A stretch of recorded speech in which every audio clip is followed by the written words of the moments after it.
E aí, galera, firmeza? Hoje eu quero falar um pouquinho sobre mitologia nórdica. Eu quero contar, por hoje ser terça-feira, a história de Tyr. Tyr, que é o deus da guerra da mitologia viking.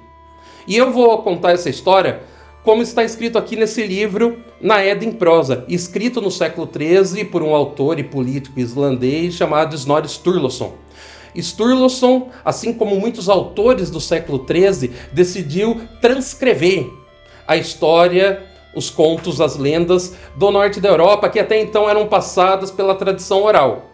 Então, vamos lá. Eu vou ler e depois eu vou explicar, tá? Para traduzir, né? Porque às vezes tem um pouquinho de coisas difíceis aqui. Então disse Gangleri: grandes em poder esses Æsir me parecem, e nem é um espanto que tanta autoridade vocês tenham ao possuir tanto entendimento dos deuses. E sabem ainda quais deles os homens devem clamar para o seu benefício. Há ainda mais deuses? Har disse: ainda falta um dos Æsir, que é chamado Tyr.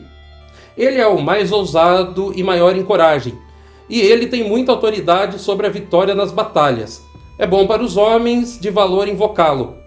É um provérbio dizer que alguém é valente como Tyr, aquele que supera os outros homens e não vacila. Tyr é sábio. Também é dito que aquele que é o mais sábio é prudente como Tyr. Essa é uma prova de sua ousadia. Quando os Æsir tentaram persuadir o lobo Fenrir para colocar nele o grilhão Gleipnir, o lobo não acreditou neles que iriam soltá-lo, até que colocaram a mão de Tyr em sua boca como uma promessa. Mas quando os Æsir não o soltaram, então ele mordeu e arrancou a mão no local, agora chamado de Junta do Lobo. E Tyr é maneta. E ele agora é chamado de um pacificador entre os homens. O que a gente pode traduzir dessa passagem é que Tyr é um Æsir. Æsir, na mitologia nórdica, significa um deus do combate, um deus da guerra. E Tyr era especificamente o deus da coragem. Os homens, naquele período, faziam rituais em homenagem a Tyr durante épocas de guerra, para pedir coragem e proteção aos homens que iriam batalhar. Sem falar que era um provérbio muito comum dizer: aquela pessoa tem a coragem de Tyr, aquela pessoa tem a prudência de Tyr. Também é falado a história de como Tyr perdeu seu braço. Os deuses estavam há muito tempo tentando prender o lobo gigantesco e monstruoso Fenrir, e nenhuma corrente era capaz de pará-lo. Então foi pedido aos anões para produzirem um novo tipo de grilhão, e esse grilhão é o Gleipnir.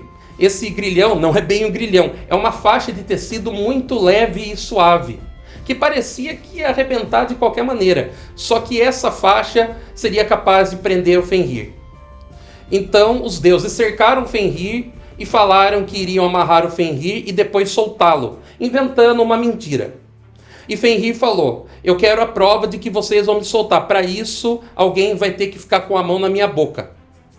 E Tyr foi lá e colocou a mão na boca do lobo. O lobo foi atado e quando ele percebeu que caiu numa armadilha, o lobo Fenrir mordeu o braço de Tyr e arrancou o seu braço. E por isso Tyr é conhecido como aquele que sacrificou uma parte do próprio corpo em nome de um bem maior. Então é por isso que ele é visto como corajoso. E a parte do seu braço, né, entre os vikings, essa parte que ele perdeu era conhecida como ponto do lobo ou ponto de mordida do lobo. Por que eu decidi gravar esse vídeo na terça-feira? Porque o nome nórdico Tyr, e depois baseado, se eu não me engano, no anglo-saxão Til, é a origem da palavra to, que era usado para Tuesday, ou seja, terça-feira na língua inglesa. Então é isso, pessoal. Espero que vocês tenham gostado dessa história e me acompanhem para mais. Falou!